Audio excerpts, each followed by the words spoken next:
بسم الله الرحمن الرحيم الحمد لله رب العالمين والصلاة والسلام على سيد وعلى آله وأصحابه أجمعين نبينا محمد صلى الله تعالى عليه وعلى آله وأصحابه وبارك وسلم تسليما اللهم صل على سيدنا ومولانا محمد النبي الأمي وعلى آله وأصحابه وبارك وسلم تسليما رب زدني علما رب اشرح لي صدري ويسر لي أمري واحلل عقدة من لساني يفقه قولي رب يسر ولا تعسر وتمم بالخير وبك نستعين. قال الله سبحانه وتعالى إنا خلقناكم من ذكر وأنثى وجعلناكم شعوبا وقبائل لتعارفوا إن أكرمكم عند الله أتقاكم. وقال النبي صلى الله عليه وسلم لا فضل لعربي على عجمي ولا لعجمي على عربي أو كما قال النبي صلى الله عليه وسلم. محترم ناظرین، السلام علیکم ورحمۃ اللہ وبرکاتہ۔ پروگرام آپ کے مسائل میں محمد عبد المنتقم آپ کو دل کی گہرائیوں سے خوش آمدید کہتا ہوں۔ دعا گو ہوں کہ اللہ تعالی محض اپنے فضل و کرم سے اس پروگرام کو شرف قبول عطا فرمائے، اور آپ اہم اور اچھے سوالات کے ساتھ اس پروگرام کا ضرور حصہ بنیں تاکہ یہ پروگرامز دین اسلام کے حسین تعلیمات کی اشاعت عام کا ذریعہ بن سکے۔ محترم ناظرین، ضرورت اس بات کی ہے کہ دین اسلام کے پیغام کو عام کیا جائے، دین اسلام کی باتوں کو اجاگر کیا جائے، دین اسلام کے حسین تعلیمات سے پوری دنیا کو روشناس کرایا جائے اور نسل انسانی کو اسلام سے آگاہ کیا جائے۔ یہ آگاہی، یہ روشناس کرانے اور متعارف کرانے کی جو ضرورت ہے، وہ الفاظ اس کی اہمیت کو بیان کرنے سے قاصر ہیں۔ اتنی زیادہ اہمیت یہ دعوت اور تبلیغ جو ہے رکھتی ہے۔ اس کی وجہ کیا ہے؟ اس کی وجہ یہ ہے کہ یہ اچھی باتیں اگر پھیلیں گی نہیں تو انسانیت جمود کا شکار ہو جائے گی۔ آپ صلی اللہ علیہ وسلم نے فرمایا کہ بلغوا عنی ولو آیا، مجھ سے اگر ایک آیت بھی ہو، ایک جملہ بھی ہو، وہ آگے تک پہنچا دو۔ پہنچانے سے کیا فائدہ ہوگا؟ کہ اچھی بات پھیلے گی، خوبصورت بات عام ہوگی، اچھا پیغام دنیا میں پھیلے گا۔ آج ضرورت اس بات کی ہے کہ اچھے پیغامات کو عام کیا جائے، اس کو معمولی نہ سمجھا جائے۔ اس کو معمولی بات سمجھنا یہ ہماری سب سے بڑی غلطی ہے۔ اسلام کوئی ایسا دین نہیں ہے جو جمود کا شکار ہو جائے، جو پسپائی کا شکار ہو جائے، جو بالکل معطل ہو کر رہ جائے، عضو معطل بن کر رہ جائے، جو نرا ایک فلسفہ کتابوں میں باقی رہ جائے۔ دنیا میں بے شمار نظامہائے حیات اور بے شمار فلسفے دنیا میں وجود میں آئے، لوگوں نے بنائے، لیکن وہ ایک کتاب کے فلسفے سے زیادہ ان کی کوئی اہمیت نہیں ہے، کوئی حیثیت نہیں ہے۔ اس کی وجہ یہ ہے کہ ان کا کوئی پیروکار نہیں ہے، اس فلسفے کا کوئی اتباع کرنے والا نہیں ہے، پیروکار کوئی نہیں ہے، اور دنیا میں کوئی بھی ان کو نہیں مانتا، اس فلسفے کو نہیں ماننے کے لیے تیار نہیں ہے۔ اور صرف کتابی علم کی حد تک جو فلسفے دنیا میں باقی رہ جاتے ہیں، عملی زندگی میں کوئی اثر جن فلسفوں کا نظر نہیں آتا۔ ایسے بے شمار فلسفے کتابوں کی زینت بے شک ہیں، پڑھایا بھی جاتا ہوگا، لیکن اس کے باوجود ہم یہ دیکھتے ہیں کہ ان کا کتنا برا حشر ہے کہ آج جو ہے دیمک کی خوراک بنے ہوئے ہیں وہ فلسفے۔ یعنی کتابوں میں پڑھے ہوئے ہیں، کبھی کسی نے تذکرہ کر دیا تو کر دیا کہ یہ ایک نظریہ تھا، یہ بھی ایک خیال تھا، یہ بھی ایک سوچ تھی، یہ بھی ایک عقیدہ تھا، یہ بھی کچھ لوگوں نے کسی زمانے میں اپنایا تھا۔ اس کے مقابلے میں دین اسلام کو اللہ تعالیٰ نے اس جمود سے، اس شذوذ سے اللہ تعالیٰ نے نکالا۔ اس میں کوئی تعطل نہیں ہے، کوئی جمود نہیں ہے، کوئی پسپائی نہیں ہے، کوئی ایسی توہم پرستی نہیں ہے کہ یہ دین جو ہے آگے نہ بڑھ سکے۔ ایسی بات نہیں ہے۔ اس کے بجائے دین اسلام کو اللہ تعالیٰ نے انسان کی عملی زندگی کے ساتھ اس کو وابستہ کیا کہ عملی زندگی سے اس دین کو الگ نہیں کیا جا سکتا، اس کو جدا نہیں کیا جا سکتا، اس کو کسی دوسری نگاہ سے نہیں دیکھا جا سکتا۔ یہ عملی زندگی سے متعلق دین ہے، اور دنیا میں جتنے مسائل پیدا ہوتے ہیں نت نئے مسائل کا حل پیش کرنے والا دین ہے۔ انسانیت کو زندگی میں جہاں جہاں مشکلات پیش آئیں گی، پریشانیاں درپیش ہوں گی، مسائل انسانیت کے سامنے پیدا ہوں گے، اور کہیں بھی کوئی مشکل صورتحال کا سامنا ہوگا، اسلام جو ہے اپنی تمام تر حسین تعلیمات کے ساتھ، ایپلیکیبل تعلیمات کے ساتھ، قابل عمل احکامات کے ساتھ اور خوبصورت حل کے ساتھ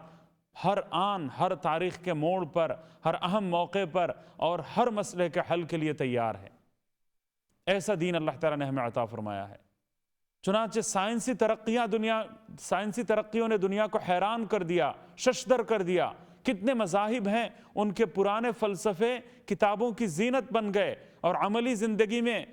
ان کا اطلاق ممکن نہیں رہا، لیکن سائنس نے چاہے جتنی بھی ترقی کر لی ہے، دین اسلام کے کسی حکم کے ساتھ کوئی کلش نہیں ہے اور کسی حکم کے ساتھ کوئی تعارض نہیں ہے۔ اس کے بجائے سائنسی ترقیوں کے ساتھ سائنسی جو اقدامات ہے، جو ترقیاں ہے، جو اختراعات ہے، جو ایجادات ہے، جو تبدیلیاں ہیں، جو فرق ہے، ان کے ساتھ قدم سے قدم ملا کر، شولڈر ٹو شولڈر، قدم سے قدم ملا کر چلنے کی بھرپور صلاحیت اللہ تعالیٰ نے دین اسلام میں رکھی ہے۔ یہ جمود کا دین نہیں ہے، یہ عضو معطل ہو جانے والا دین نہیں ہے، یہ ایک زندہ جاوید دین ہے، یہ چلتا پھرتا دین ہے، یہ زمانے کے ساتھ مطابقت رکھنے والا دین ہے، یہ ہر مسئلے کا حل پیش کرنے والا دین ہے اور انسانیت کو تمام مسائل سے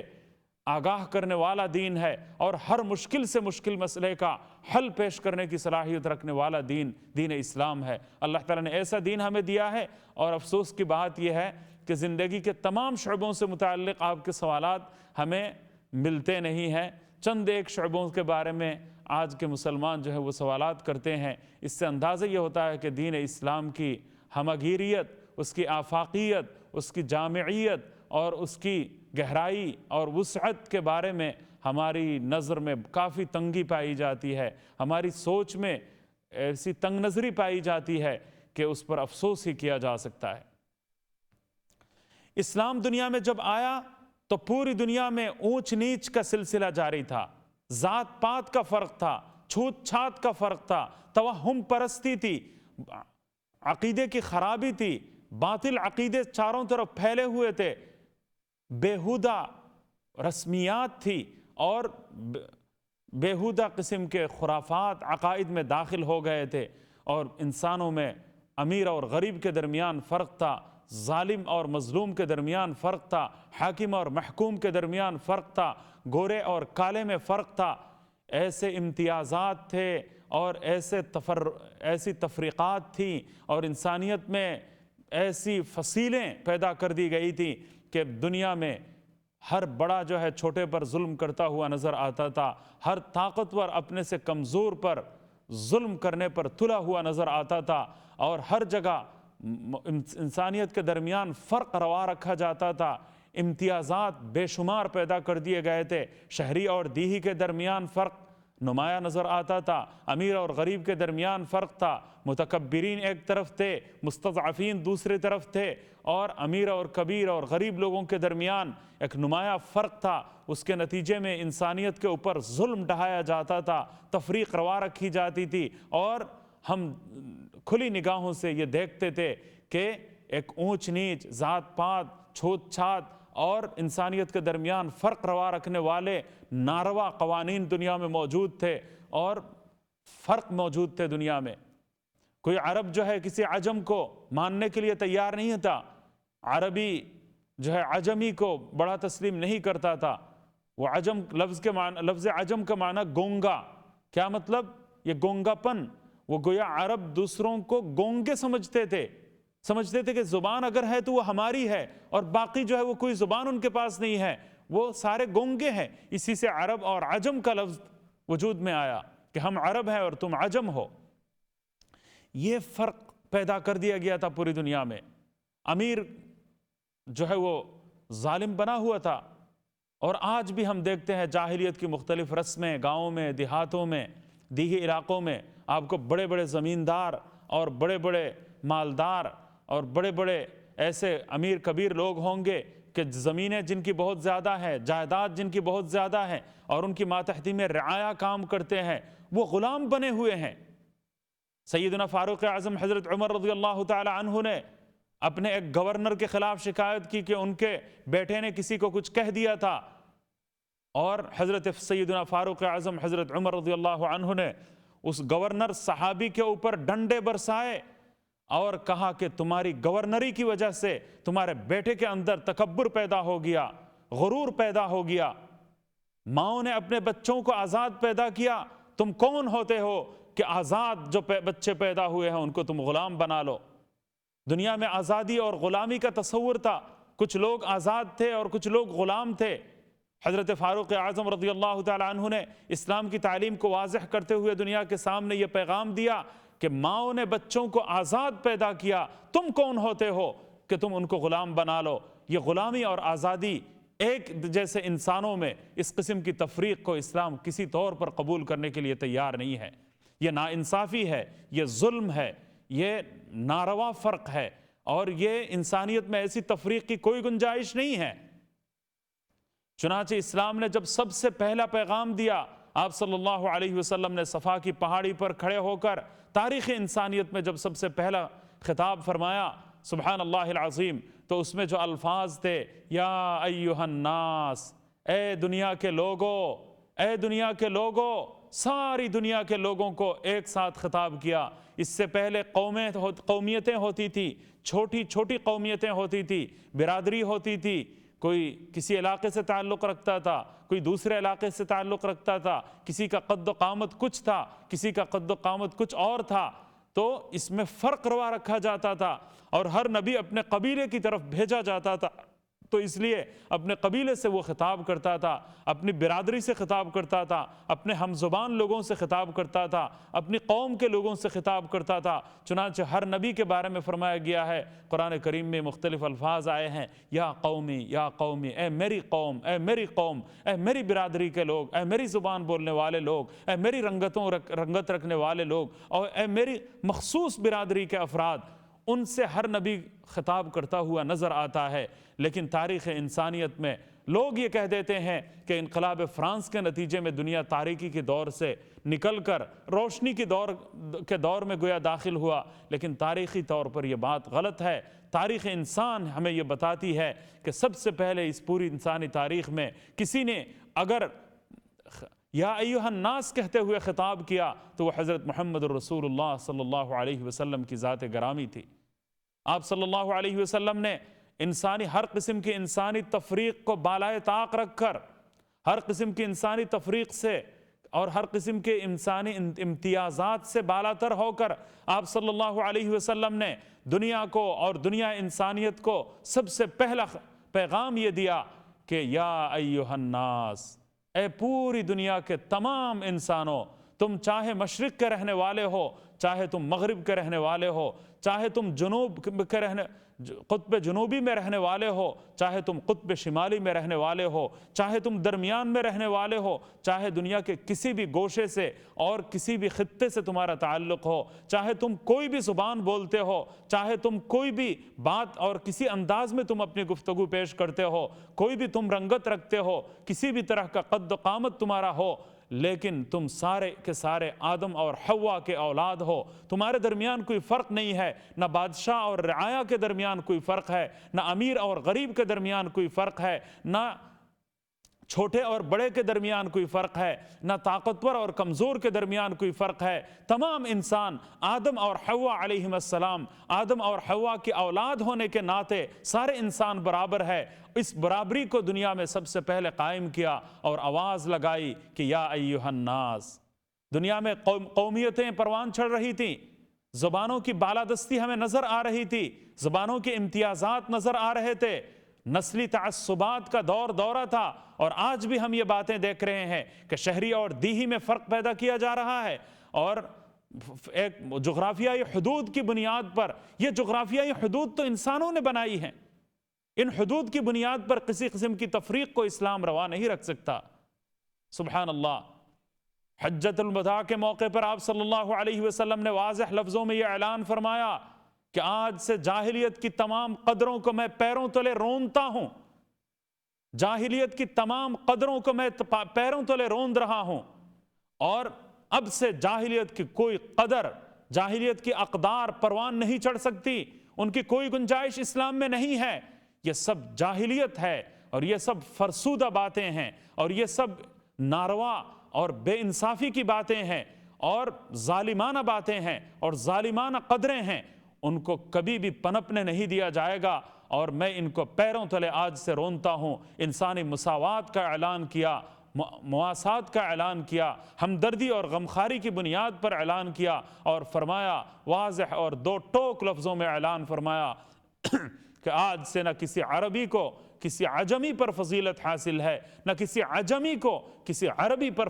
فضیلت حاصل ہے۔ عجم اور عرب کا یہ فرق جو ہے، یہ کسی قسم کی تفریق کی بنیاد نہیں بن سکتا، کسی قسم کے امتیاز کی بنیاد نہیں بن سکتا، اس کو امتیاز کے لیے بنیاد نہیں بنایا جا سکتا۔ انسانیت سب برابر ہیں۔ اللہ تعالیٰ نے فرمایا، جعلناکم، اے انسانوں، یا ایہا الناس انا خلقناکم من ذکر و انثی، ایک مرد اور ایک عورت سے، آدم اور حوا سے تم سب کو میں نے پیدا کیا، لہٰذا انسان ہونے کی بنیاد پر کسی قسم کی کوئی تفریق روا نہیں رکھی جا سکتی۔ انسان ہونے کی بنیاد پر کسی ملک اور ملک کے درمیان کوئی فرق نہیں ہو سکتا، زبان کے درمیان فرق نہیں ہو سکتا، رنگوں کے درمیان، رنگتوں کے درمیان کوئی فرق نہیں ہو سکتا، قد و قامت کے درمیان کوئی فرق نہیں ہو سکتا، اور ان جاہلانہ باتوں کو اور ان غیر اختیاری باتوں کو فضیلت کی بنیاد نہیں بنایا جا سکتا، امتیاز کی بنیاد بنایا نہیں جا سکتا، تفریق کی بنیاد ان کو بنایا نہیں جا سکتا، اور انسانیت کے درمیان کسی قسم کی تفریق کو اور فرق کو اور امتیاز کو اس کی وجہ سے روا نہیں رکھا جا سکتا۔ صاف لفظوں میں بتا دیا کہ سارے انسان تم برابر ہو،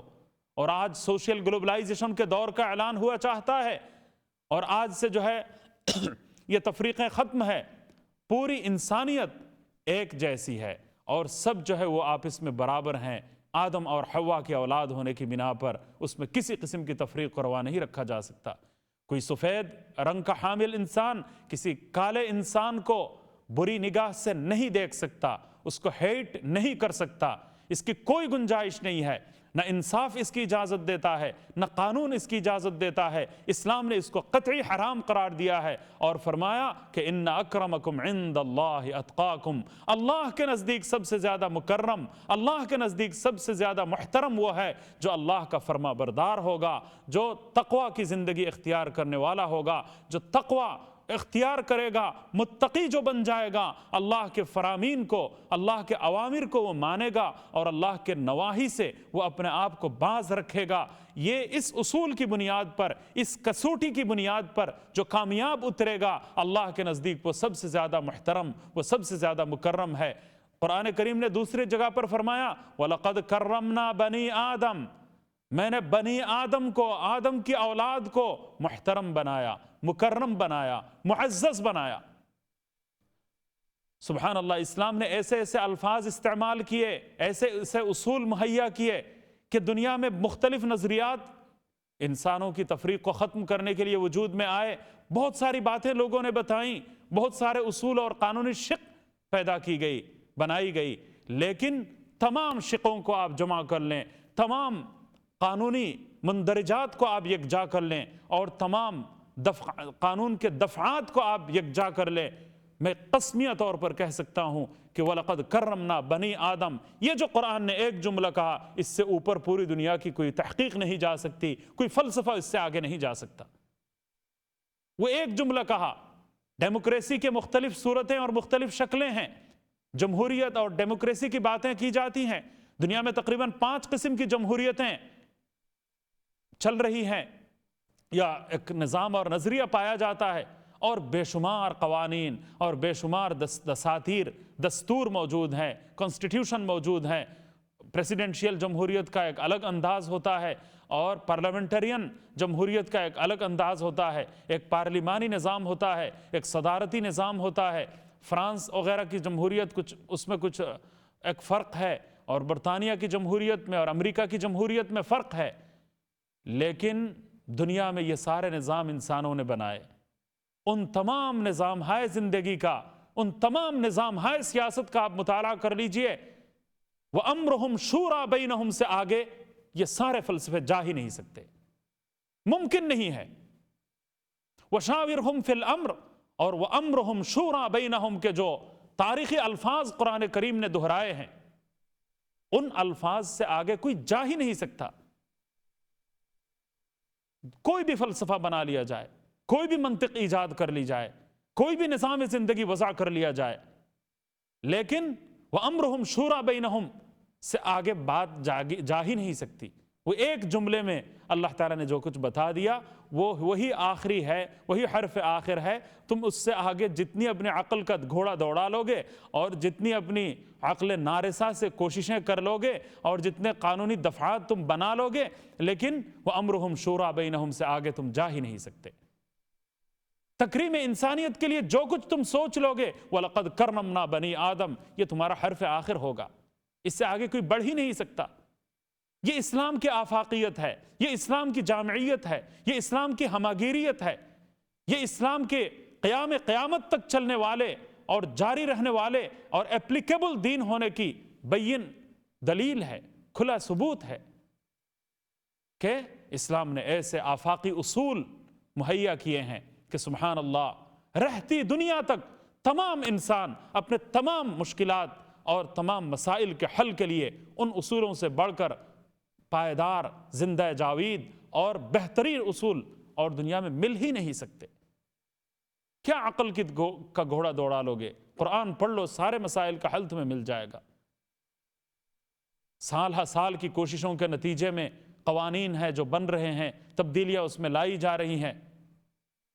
اور ایک دور میں جو بنا ہوا قانون تھا اس کو دوسرے دور میں جب لوگ آتے ہیں تو کہتے ہیں کہ یہ تو بہت غلط قانون تھا، لیکن اس وقت اس کو سب سے زیادہ صحیح قانون کے طور پر پاس کیا جاتا ہے، اور اگلے ہی دور میں اس کو سب سے زیادہ غلط قانون کا درجہ دیا جاتا ہے۔ آج آپ دیکھ رہے ہیں کہ اسلام کی ان حسین تعلیمات کو دنیا نے اگر اپنا لیا ہوتا تو اس قسم کے تعصبات کی بنیاد پر جو واقعات رونما ہو رہے ہیں، گورا کالے کو پسند نہیں کرتا یا کالا گورے کو پسند نہیں کرتا، جو بھی ہو، انسانوں کے درمیان تفریق کی جو بنیادیں ڈالی گئیں، قومیت کا جو فتنہ ابھارا گیا، عالم اسلام کو تتر بتر کرنے کے لیے، پورے عالم اسلام کو منتشر کرنے کے لیے، پورے عالم اسلام کے اتحاد کو پارا پارا کرنے کے لیے جنہوں نے قومیتوں کے بت ایجاد کیے اور پھر شہری اور دیہی اور جغرافیائی حدود کی بنیاد پر تفریقات پیدا کر کے ایک آدم اور ایک حوا کی اولاد کو مختلف ٹکڑوں میں تقسیم کیا اور امتیازات پیدا کیے، وہ آج اس کا خمیازہ بھگت رہے ہیں۔ وہ آج اس جو انسان کی بنیاد پر جو تفریقیں پیدا کی گئی ہیں، ان تفریقات کا نتیجہ بد ان کی نگاہوں کے سامنے ہے۔ ضرورت اس بات کی ہے کہ اسلام نے مساوات کی جو تعلیم دی ہے، برابری کی جو تعلیم دی ہے، اور انسان ہونے کی بنیاد پر کسی قسم کی تفریق روا نہ رکھنے کے لیے جو ہدایات دی ہیں، ان ہدایات کو اجاگر کیا جائے۔ یہ عالمگیر ہدایات ہیں، یہ پوری دنیا کی انسانیت کے لیے، پوری انسانی سوسائٹی کے لیے رہتی دنیا تک پر امن بقائے باہمی کی ضمانت فراہم کرنے والے قوانین ہیں۔ ان قوانین کو فراموش کر دیا گیا، اور ان قوانین کی نشر اشاعت اور دعوت اور تبلیغ کے فریضے سے ہم سبق دوش ہو گئے ہیں، دور بھاگ رہے ہیں۔ ہم سمجھتے ہیں کہ ہماری کوئی ذمہ داری باقی نہیں رہی، حالانکہ مسلمانوں نے اسلام کی دعوت اور تبلیغ کا اور اسلام کے عالمی اور آفاقی اصولوں کو عام کرنے کے سلسلے میں جو ذمہ داری تھی، اس ذمہ داری کو پورا نہ کرنے کے نتیجے میں آج ہم یہ بات دیکھ رہے ہیں کہ پوری دنیا میں پوری انسانی سوسائٹی کو ناقابل تلافی نقصان کا سامنا کرنا پڑ رہا ہے۔ ناقابل تلافی نقصان کا سامنا پوری انسانیت کو ہے۔ اس کی وجہ یہ ہے کہ مسلمان اپنی ذمہ داری پوری نہیں کر رہے، مسلمان اب قیادت کا فریضہ بجا نہیں لا رہے، مسلمان اسلام کی آفاقی، حسین، بہترین اور پرامن بقائے باہمی کی ضمانت فراہم کرنے والے دین کی دعوت اور تبلیغ کا کام مسلمان نہیں کر رہے، جس کے نتیجے میں انسانیت کو ناقابل تلافی نقصان پہنچ رہا ہے۔ پوری انسانی سوسائٹی کو ناقابل تلافی نقصان سے بچانے کے لیے ضرورت اس بات کی ہے کہ ہم اپنی ذمہ داری کی طرف متوجہ ہوں۔ ایک وقفے کی طرف چلتا ہوں، وقفے کے بعد انشاءاللہ تعالیٰ پھر بات ہوگی، ہمارے ساتھ رہیے۔